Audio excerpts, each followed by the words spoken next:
কি নাম তোমার? তাহমিনা আক্তার বলি। বয়স কত? 24।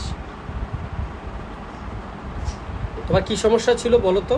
শ্বাসকষ্ট খিঁচুনি হয়তো আগে, হুম, হাত শ্বাসকষ্ট। পাগুলো বাঁকা হয়ে যেত, প্রায় 1-1.5 ঘন্টার মতো থাকতো বা আরো বেশি।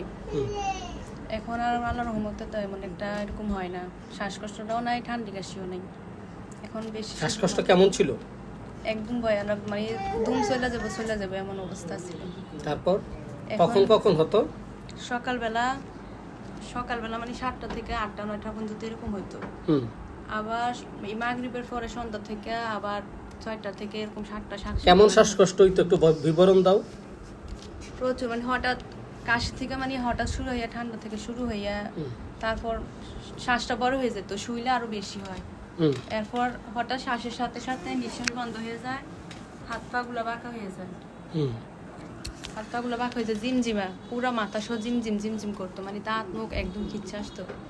এখন আল্লাহর রহমতে তেমন একটা প্রায় দমটা যায় অবস্থা এমন ছিল। জি তো অনেক চিকিৎসা করেছো আগে? জি, কি কি চিকিৎসা করেছো? হসপিটালে অনেক পরীক্ষা নিরীক্ষা করাইছি বা অ্যাডমিশন আছিলাম প্রায়। ভর্তি ছিলা? জি, অনেক দুইবার। অনেক কিন্তু শ্বাসকষ্টটা ইয়াটা হয় ভালো নাই। হয়নি না? না। আমার এখানে কতদিন চিকিৎসা চলছে? আজকে প্রায় 2 মাস, আরো বেশি।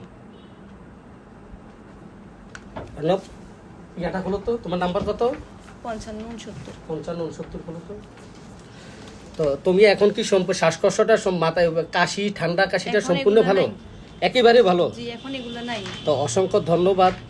তুমি ভালো আছো হোমিও চিকিৎসায়। তোমার এই এখন হোমিও এই চিকিৎসা, সমস্যা থেকে ভালো আছি, কিন্তু এই মাথা আমার কাছ ব্যথা থেকে বেশি। চিকিৎসার পর, হোমিও চিকিৎসার পর ভালো আছো? জি তো তোমাকে অসংখ্য ধন্যবাদ হোমিওপ্যাথির সাথে থাকার জন্য। বন্ধুরা, ওর এত শ্বাসকষ্ট, তাহমিনা আক্তার 25 বছর, বয়স ছিল 8 তারিখ, তাহলে 1 মাস 2 দিন হয়েছে। তুমি যে এখানে চিকিৎসা শুরু করেছো 1 মাস 2 দিন, 2 দিন। ঠিক আছে? জি তো 1 মাস 2 দিনে তোমার শ্বাসকষ্ট, কাশি, ঠান্ডা সম্পূর্ণ ভালো আছো নাকি? জি তো আমরা তাকে প্রথমে খুসখুসে কাশি ছিল রাতের বেলা প্রচণ্ড, এই কারণে তাকে রিউমেক্স দিয়েছিলাম। রিউমেক্স শেষে তাকে দ্বিতীয়বারে তাকে আমরা দিয়েছিলাম টিউবার বেসিলিনামে। সে এখন সম্পূর্ণ সুস্থ আছে, ঠিক আছে? জি অসংখ্য ধন্যবাদ। তুমি তোমার হোমিওপ্যাথির প্রতি তোমার বিশ্বাস এসেছে? জি হ্যাঁ, জি হোমিওপ্যাথি ওষুধে কাজ করে। জি। তো তুমি যদি আর কয়েকটা ডোজ খাও, ইনশাল্লাহ তোমার সম্পূর্ণ আরোগ্য হয়ে যাবে, ঠিক আছে? জি। তা হোমিওপ্যাথির সাথে থাকো, হোমিওপ্যাথির প্রচার করবে, ঠিক আছে? জি। যে হোমিওপ্যাথিতে রোগ ভালো হয়। তো এই জন্য ধন্যবাদ তোমাকে। আচ্ছা।